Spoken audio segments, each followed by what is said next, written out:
ఏది అయినా ట్రై చెయ్యి ఆచి చికెన్ మసాలా. ప్రపంచంలో ఎక్కడ యుద్ధం జరిగినా ప్రత్యక్షంగానూ పరోక్షంగానూ తెరపైకొచ్చే పేరు అమెరికా. అయితే రెండో ప్రపంచ యుద్ధం తర్వాత ఆ దేశం అధికారికంగా ఏ దేశం పైన యుద్ధం చేయలేదు. దానికి కారణం చట్టపరమైన నిబంధనలు. యుద్ధాన్ని ప్రకటించే అధికారం కేవలం అమెరికా పార్లమెంట్ కు మాత్రమే ఉంది, అధ్యక్షుడికి లేదు.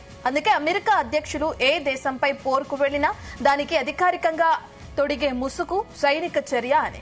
అమెరికన్ కాంగ్రెస్ ఆమోదం పొందకుండా సైన్యాన్ని అలా వాడడానికి గరిష్ట గడువు 60 రోజులే ఉంటుంది. యుద్ధ అధికార చట్టం ప్రకారం ఇరాన్ విషయంలో అగ్రరాజ్యాధిపతి ట్రంప్ నెత్తిన కత్తి వేలాడుతున్నట్లే పోరు మొదలైనప్పటి నుంచి లెక్కలు వేస్తే ఈ నెల 29కే గడువు ముగిసిపోతుంది. అయితే శ్వేత సౌధం నుంచి అమెరికా చట్టసభకు అధికారికంగా వర్తమానం అందిన తేదీ ప్రకారమైన మే 1తో సరి. ఇప్పుడు ట్రంప్ ఏం చేస్తారనేది నిజంగా $1 మిలియన్ ప్రశ్నే. ఈ చట్టమే రాజ్యాంగ విరుద్ధమని ఆయన ఉపాధ్యక్షుడు జేడీ వాన్స్ వాదిస్తున్నారు. గతంలో పలువురు ఇతర అధ్యక్షులు ఇదే మాట చెప్పారు. రిచర్డ్ నిక్సన్ అయితే ఏకంగా ఆ చట్టాన్నే విటో చేశారు. కాంగ్రెస్ దాన్ని తిప్పికొట్టింది. దీనిలో జోక్యం చేసుకునేందుకు న్యాయస్థానాలు నిరాకరించాయి. 1812 నుంచి 1942 మధ్య కేవలం 11 సార్లు అమెరికా కాంగ్రెస్ ఈ అధికారాన్ని వినియోగించింది. ఇక ఆ తర్వాత వియత్నాం నుంచి ఆఫ్ఘన్ దాకా చాలా యుద్ధాలు చేసినా వాటిని అమెరికా ప్రభుత్వం యుద్ధం అని ప్రకటించలేదు.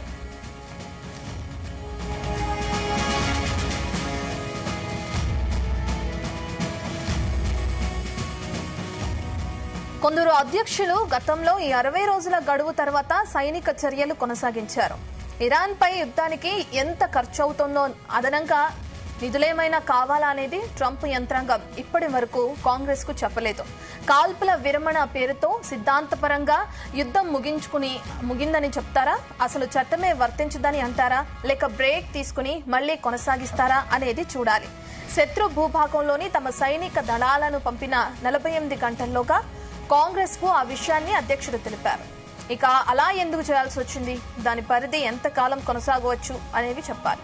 60 రోజుల్లోగా కాంగ్రెస్ ఆమోదం తెలిపి అలా వచ్చిన సమాచారాన్ని అధికృతం చేయాలి, లేదంటే సైనిక చర్య ఆలోగా ఆగిపోవాలి.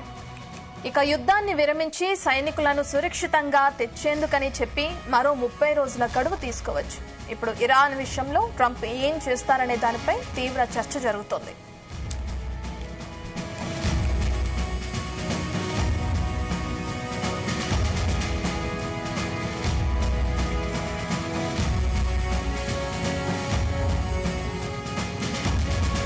ప్రపంచంలో ఎక్కడ యుద్ధం జరిగినా ప్రత్యక్షంగానో పరోక్షంగానో తెరపైకొచ్చే పేరు అమెరికా. అయితే రెండో ప్రపంచ యుద్ధం తర్వాత ఆ దేశం అధికారికంగా ఏ దేశం పైన యుద్ధం చేయలేదు. దానికి కారణం చట్టపరమైన నిబంధనలు. యుద్ధాన్ని ప్రకటించే అధికారం కేవలం అమెరికా పార్లమెంటుకు మాత్రమే ఉంది, అధ్యక్షుడికి లేదు. అందుకే అమెరికా అధ్యక్షులు ఏ దేశంపై పోరుకు వెళ్లినా దానికి అధికారికంగా తొడిగే ముసుగు సైనిక చర్య అది. అమెరికన్ కాంగ్రెస్ ఆమోదం పొందకుండా సైన్యాన్ని అలా వాడటానికి గరిష్ట గడువు 60 రోజులే ఉంటుంది.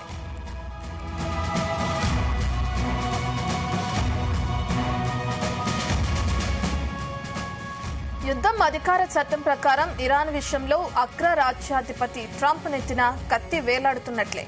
పోరు మొదలైనప్పటి నుంచి లెక్క వేస్తే ఈ నెల 29కే గడువు ముగిసిపోతుంది. శ్వేత సౌధం నుంచి అమెరికా చట్టసభకు అధికారికంగా వర్తమానం అందిన తేదీ ప్రకారమైన మే 1తో సరి. ఇప్పుడు ట్రంప్ ఏం చేస్తారనేది నిజంగా $1 మిలియన్ ప్రశ్నే. ఈ చట్టమే రాజ్యాంగ విరుద్ధమని ఆయన ఉపాధ్యక్షుడు జేడీ వాన్స్ వాదిస్తున్నారు.